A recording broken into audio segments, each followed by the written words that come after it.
Tales presents Rosemary.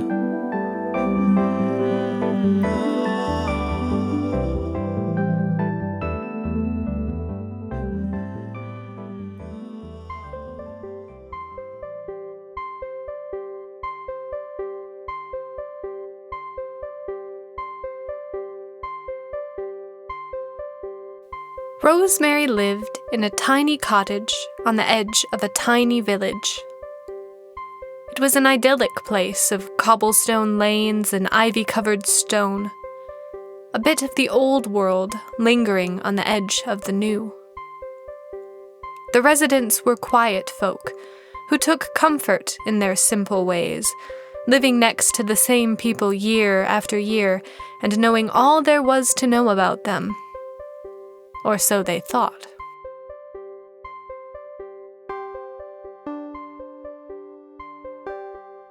Rosemary was well known as the local gossip, a reputation she had worked hard to foster, but no one held it against her. Being 92 that year, and the previous 4, she was granted certain allowances in the minds of her fellow village members. But the truth was, Rosemary had a secret. A dark and terrible one, and she found it easiest to avoid suspicion by diverting it onto anyone or anything else. So she spent her days shuffling through the village, buying tea cakes, and telling so-and-so, you'll never guess who, did you'll never guess what.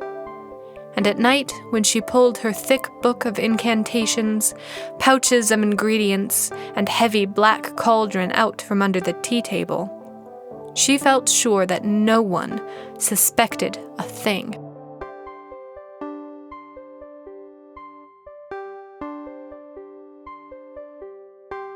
For weeks, she had been surreptitiously gathering ingredients for a new spell. It had taken longer than she hoped, but she couldn't very well march into the butcher's and ask if he had any cat knuckles. In a stroke of luck, her neighbor's barn had burned down, and when they discovered their beloved cat, Mr. Pepper, had gone missing in the blaze, Rosemary generously agreed to help them search through the wreckage for his remains, shoving the first scrap of glistening bone she found among the ashes into her small, floral handbag. It was too big to be a cat knuckle, but hopefully the book understood they were hard to come by, and this would have to do.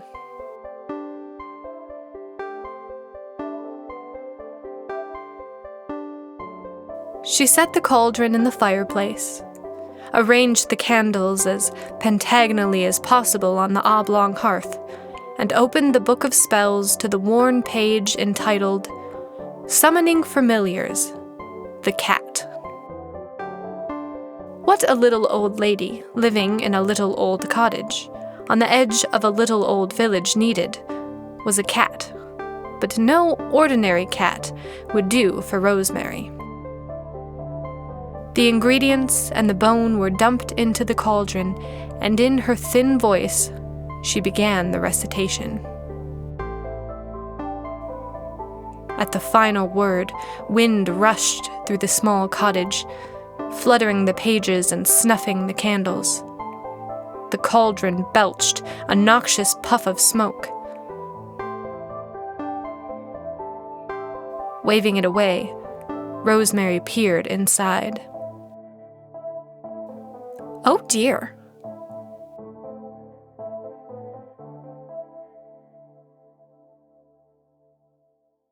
At the bottom lay a not even vaguely cat-like mass of mangled bone and gnarled wings. Clearly, the book had not approved of her substitution. With a sigh, she hefted the cauldron from the fire to empty it into the rubbish bin.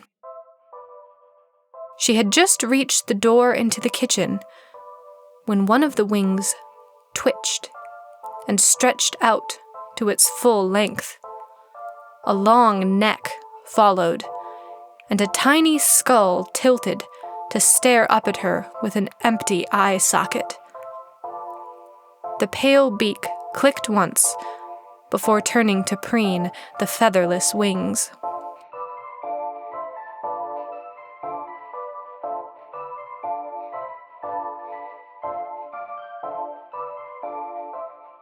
Rosemary suddenly remembered that her neighbors had kept chickens in their barn.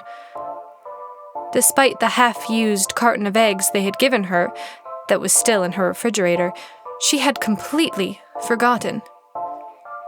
It must have been one of their bones she had taken, but the spell should have failed, not made an undead bird.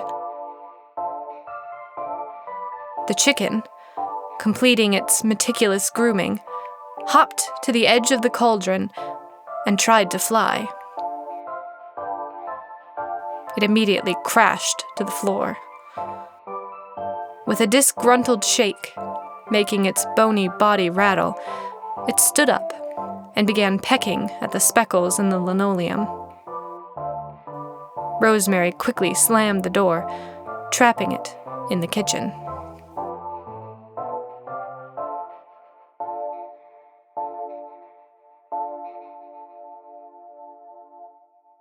Examination of the spell book revealed that she had not recited the spell for conjuring a cat, but had actually read the entry right under it entitled Necromancy, for reversing undesired death, intentional or otherwise.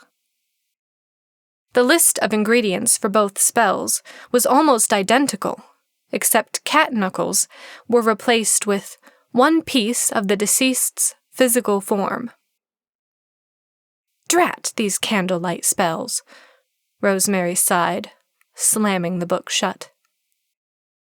While necessary for the aesthetic of the occult, reading by candlelight was rather difficult, and her eyesight wasn't what it used to be.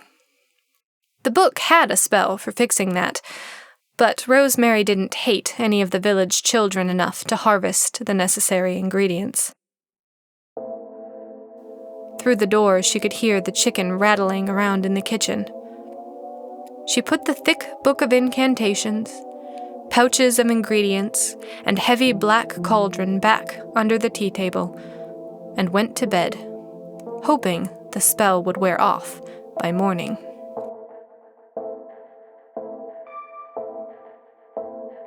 When she shuffled into the kitchen the next day, the pile of bones had nested on the table between the primrose tea set and the salt and pepper shakers shaped like dancing shepherdesses. The chicken lifted its bony head from under one wing and stared blankly at her.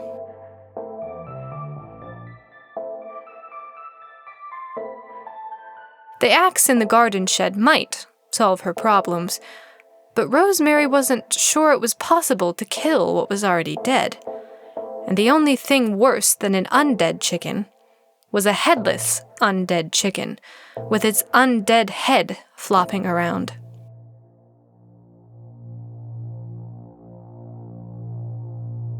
So she fixed her usual breakfast of a soft-boiled egg and a lightly buttered English muffin.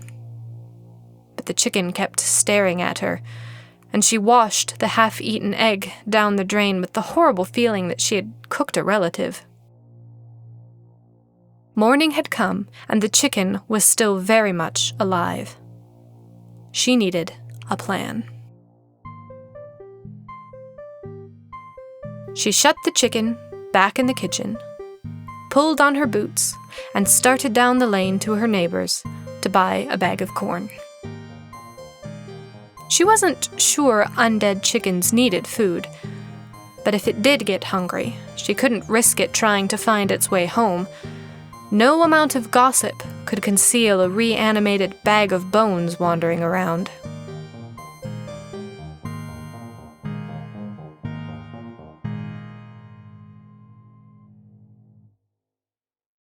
Planting a garden? Her neighbor asked, swinging the sack of corn up onto his shoulder.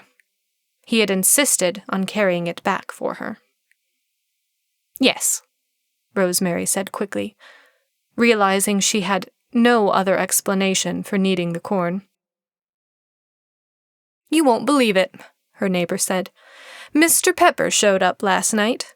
4 kittens in tow. I suppose we'll have to call her Mrs. Pepper now. Lucky she didn't hide them in the barn." Rosemary pursed her lips. Yes, lucky. They had reached her gate, and to Rosemary's horror, her neighbor was taking the corn to her back garden. "Why don't you take one of the kits?" he offered. "It'd be good company." "No, thank you," Rosemary said curtly, glancing toward the kitchen window overlooking the back garden. Her neighbor dropped the sack of corn to the ground and straightened up, frowning. "What's that scratching noise?" "Sounds like it's coming from the kitchen. I could take a look for you."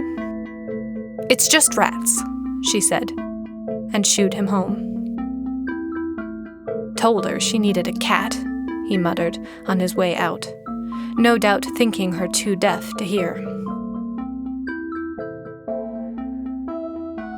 Satisfied he was gone, Rosemary went into the kitchen and pulled on her wide-brimmed hat and gardening gloves.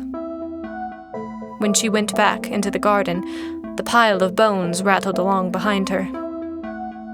The corn wasn't going to plant itself, and no doubt by the end of the week, half the village would have heard she was planting a garden. The chicken was scratching at the grass, and Rosemary sighed, grateful for the thick hedge around her cottage.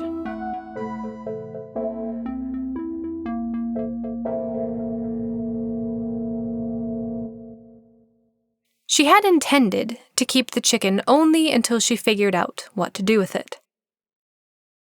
But after weeks of talking to it while she planted rows of corn, and reading to it from the Book of Incantations, hoping one of them would turn it back into a pile of dust, she grew attached to the clunky little thing. It happily chased after bugs, or occupied itself with plump corn kernels, gulping them down only to have them fall out of its empty ribcage onto the grass. When it grew tired of that, it would lounge under the growing corn, kicking plumes of dirt over itself, but that was nothing a quick rinse with the watering can couldn't fix. The day she called for "my little Jinx," and it came sprinting across the yard to her, she knew she had decided to keep it. That winter, when the corn was harvested and the weather turned cold, Jinx would perch on the back of her armchair, snug in a tea cozy Rosemary had cut wing holes in for him, while she read a book and sipped tea by the fire. And when several more years had passed, and the villagers began to notice that Rosemary had been 92 for a long while now, she carefully packed Jinx into a cardboard box and put him on the front seat of her tiny old car next to the cauldron and the Book of Incantations. And they set off to find another tiny cottage on the edge of a tiny village.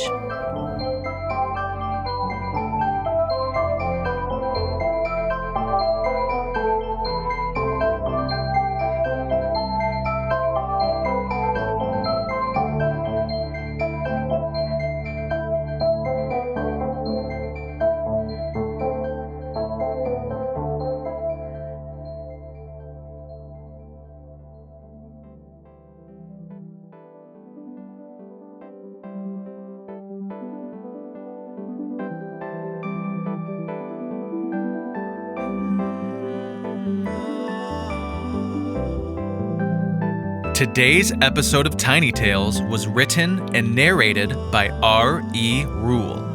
Music and production by Frank Nawrot. If you enjoy our show, don't forget to rate and subscribe. Join us on Patreon for as little as $1 per month to gain exclusive access to the Tiny Tales soundtracks. Visit us at tinytalespodcast.com for details. Thanks for listening.